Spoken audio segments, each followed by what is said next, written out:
speak for on the bill. The gentleman is recognized. I thank the gentleman from Kentucky. Oh, it's interesting to hear the other side of the aisle talk about logic. What we're talking about today is whether to repeal the vaccine mandate on international travelers. Well, what's the logic of having a vaccine mandate on legal international travelers, but not on the millions of people who are pouring across our border? Where's the logic in that? I don't see any logic. It's time for us to join the rest of the free world. You want a list of countries that don't have this mandate? Australia, Japan, Mexico, Canada, Spain, Germany, France, Ukraine.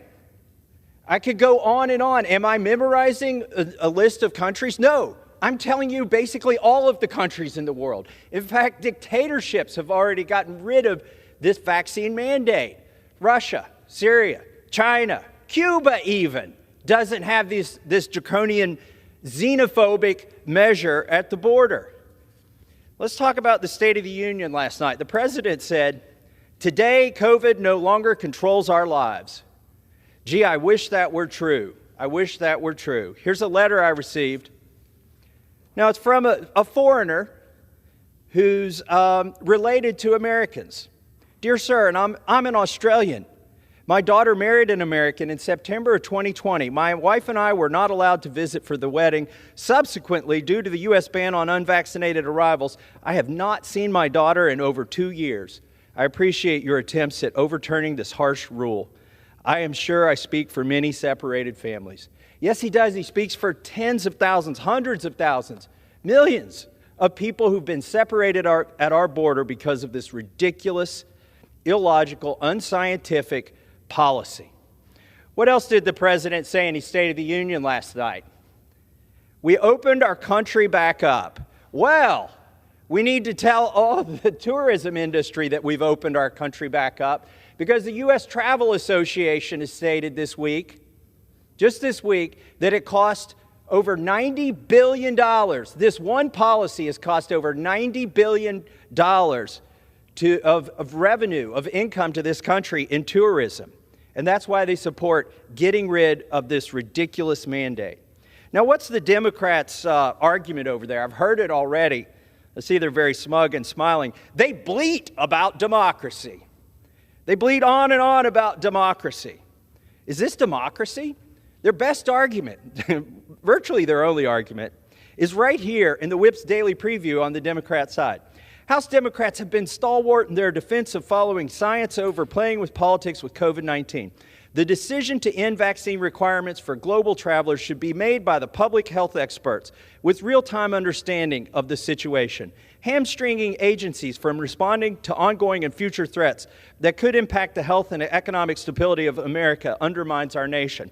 They are arguing that they are not qualified to vote on laws that affect the most basic human rights of people in this country and people wishing to visit this country. Imagine that. Working so hard to get elected, preaching about democracy, and then getting here and saying, really, you know what, I don't think we should be voting on this because, I think the bureaucrats are probably more qualified than we are. The science is hard. Science is hard. That is basically their argument. Okay, so let's take their argument. Let's listen to the scientists, on the bureaucrats. What does the World Health Organization, what does the collection of global scientists say about this policy? Well, and this is real time because it was January 30th, 2023. They had a meeting, and they said, number 6 in their recommendations, continue to adjust any remaining international travel-related measures based on risk assessment and to not require proof of vaccination against COVID-19 as a prerequisite for international travel.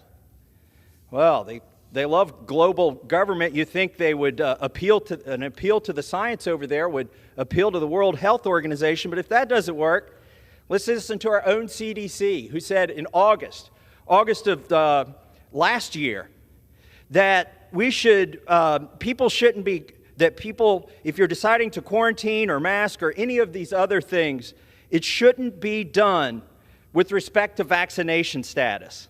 In other words, there's enough natural immunity, and there was in August, for the CDC to say we shouldn't discriminate based on vaccination status when determining policy. And I'll just close with this. Let's not be hypocrites. We were all in this room last night, hundreds of us, with hundreds of visitors, and none of us were under a vaccine mandate. So repeal this vaccine mandate, vote for H.R. 185, and support the bill. I yield back. I'll reserve my time.